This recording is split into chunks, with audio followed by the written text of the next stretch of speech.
I have a tour booked for 1:30. It's 15 minutes early.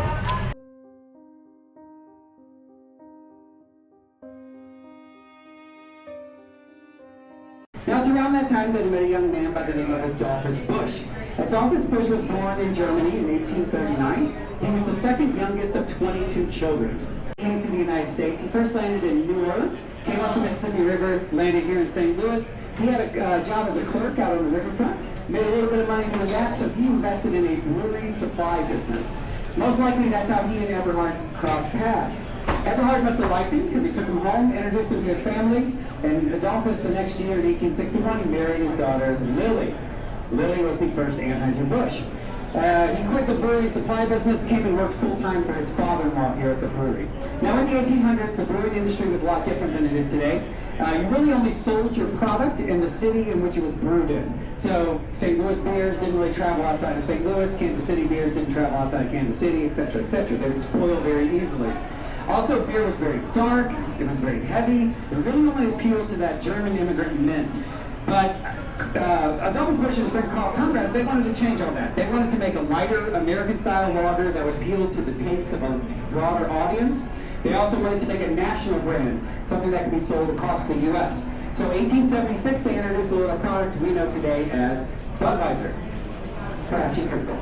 Budweiser, they chose the name Budweiser because it sounded German. It would appeal to those German immigrant men, but it could also be said by Americans when they were ordering it at the bar, especially after 2 or 3 or 4 or 5 of them. Budweiser took the world by storm by 1879. Eberhard wanted to honor his son-in-law's efforts, so he made him a partner in the brewery. They changed the name again to Anheuser-Busch Brewing Association, and then Eberhard died the next year. That made Adolphus the president of the brewery, a position that he stayed in for the next 33 years until his death. And then generation after generation of the Busch family has been in leadership here at the brewery until 2008, when we were purchased by InBev. Since 2008, we are a wholly owned subsidiary of Anheuser-Busch InBev, along with 12 breweries around the United States and many more around the world.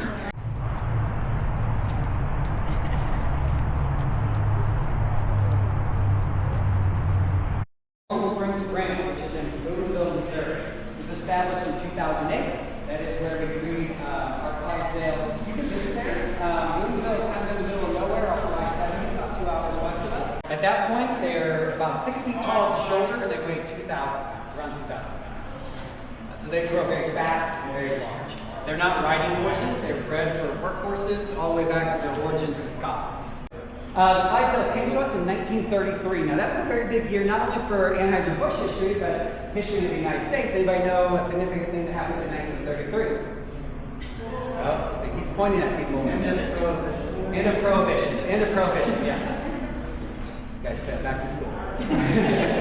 End of Prohibition happened in 1933. So to celebrate the end of Prohibition, August Busch Jr. gave his father, August Busch Sr., a hitch of Clydesdales with a wagon to celebrate, kind of remind the old man the happy days were here again. The Busch family, being the genius marketers that they were, they immediately said, how can we use these horses to sell more beer? So they've been a part of our advertising and our company ever since.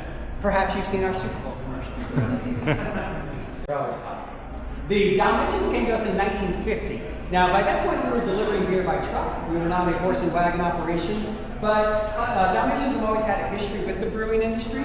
They would ride on the wagon, keep the horses calm, protect the wagon while the driver was making deliveries, and that black and white pattern makes them easy to spot during dusk and dawn. So they've always been a part of the brewing legacy, but they didn't join the Budweiser hitch until 1950. Really first days. And so what was this building before it was the home of the Clydesdales? This was the private stables of the Busch family.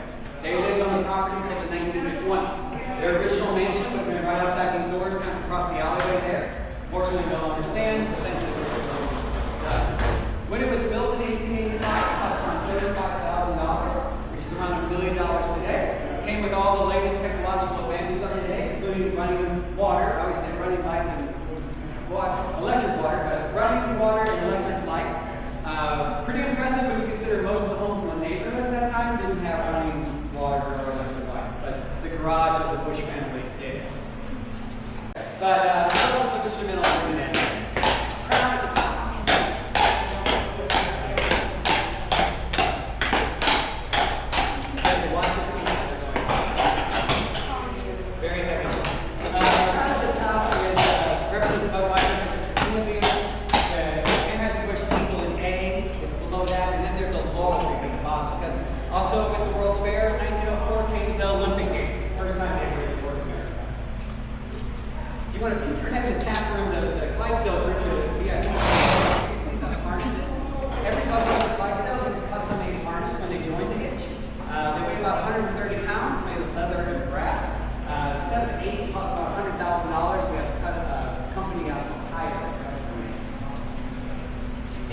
about Clydesdales or this building or anything?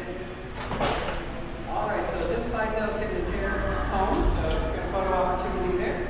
I'll let you get a final picture and then we're going to move on to our Beechwood aging facility. 20 feet high, 20 feet across, and 60 feet deep. And if you look in between them, they go 4 stories high. Same amount of tanks on the other side of the building. This is stockhouse 18. This is the smallest of our stockhouses. And we have even more tanks and other stockhouses on property as well. So we are producing a lot of Budweiser and Bud Light out of the St. Louis brewery. So what's going to happen is they take these Beechwood chips, they're going to lay them about 18 inches deep on the bottom of the tank. Beechwood aging is also known as secondary fermentation. So this is a secondary opportunity for the yeast in the beer to come in contact. They fill these tanks up with the beer. After primary fermentation, these Beechwood chips rise to the top, and then they add additional yeast. Yeast is that magical ingredient that turns all the other ingredients into beer. So the yeast has more surface area because of these Beechwood chips that come in contact with the beer. Beechwood chips float, yeast attaches itself and slowly starts to sink. It's eating on those sugars in the beer, producing more carbonation and a little bit more alcohol at this point. And then they're also reproducing. So booze, bubbles, and babies. That's what we're getting. Then they sleep to the bottom and slowly the yeast dies after reproducing. They float back to the top, reattach, and it goes over and over and over again. 21 days they're going to be in this tank. It's an additional cost, but we think it's worth it. Now, you may be asking yourself, why is it 50 degrees in here? Why is it so cold? Well, lager yeast thrives at 50 degrees. So any warmer it would die, any colder it would die. So 50 degrees is that optimal temperature for them to thrive. If you were making an ale, an ale, you want that yeast at 70 degrees. So room temperature, and those tanks actually stand up. But these are vertical or horizontal and 50 degrees. In the days before modern air conditioning and refrigeration, how did they do this? Well, in Missouri, we have a very vast cave system. So they would take these wooden casks, not quite as large as these tanks, and from underground, along with some ice blocks, they're maintained around 50 degrees year-round, and they would do the fermentation under there. Once these Beechwood chips are done, they'll reuse them 3, 4, 5 times in between batches. They wash them, reuse them. Once they get kind of brittle and no longer usable, they'll mulch them up, donate them to the city of St. Louis, where they're used in our local parks. So if you find any crazy squirrels out there, they might have found the Beechwood chips. All right, so I was more of a theater kid than I was a mathematician growing up. But I've been told these tanks right here, if you were to drink one beer every hour on the hour, 24 hours a day, 7 days a week, day after day, year after year, it would take you 137 years to empty one of these tanks. Do I have any volunteers?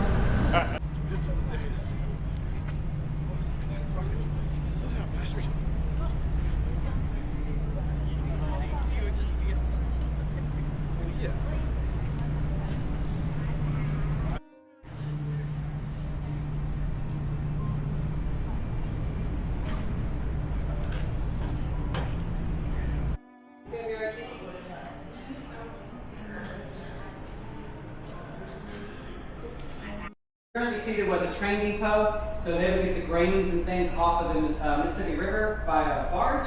They'd have some train tracks, load those cars right into here, take them up these elevators upstairs. And when we go upstairs, I'll point out a photo of that. It's pretty cool. But we're going to talk about how to make Budweiser and Bud Light now. So I'm going to give you all the secrets. You can go home and do it yourself. It's like any recipe. They have ingredients, and you have a step-by-step process. So every Budweiser and Bud Light is 5 ingredients, and they're up there on the board. First ingredient is barley. Now we use malted and unmalted barley, 6-row and 2-row. That's just how it grows on the vine. Offers a different flavor profile depending on how it grows. Barley gives beer its sweetness. We get our barley from farms in Montana, Wyoming, North Dakota, that part of the country there. Some of those relationships go back generations with those farmers. We maintain good relationships with them because we want their good quality crop. Now the second ingredient is rice. So rice is what we call an adjunct ingredient, meaning you don't need it to make a lager.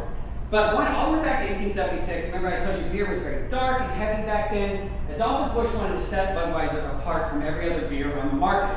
So the rice adds a lightness to the beer, a clarity to the beer, and a crispness to the beer. So when you hold up your glass, you should be able to see your finger on the other side. Some of you can see your finger because the glass is empty. I get it. But the rice allows you to see through the beer. It really gives that clarity to it. We get our rice from farms in California, Arkansas, Texas, and Louisiana. It is an added expense, but we want to honor that recipe all the way back to 1876. So it's something we still do. Third ingredient is hops. They're in this container down here. Hops are the spice of the beer. That's what gives beer that aroma and that bitterness that you associate with beer. We are the only major brewer in the world that owns our own hops farms. So we have a hops farm in Idaho, Germany, Argentina, and South Africa. But that's still not enough hops for our operation, so we partner with farmers up in the northwest part of the country as well, Washington, Oregon, Idaho, that part as well. All weekend long, I was busy painting this picture behind you. Finally completed it. But that's a hops farm back in the day. You can tell it's not modern day because of the fashion and the child labor. They don't let us do that anymore. But if you look to the left of it, you can see the hops plants. They grow very tall, so you have to stake them up like tomato plants. Otherwise, they grow along the ground. And they also grow very fast. So a hops plant in their prime of their season will grow 12 inches in a 24-hour period. It's kind of like bamboo, that kind of seed. The fourth ingredient is water. So your Budweiser is about 95% water.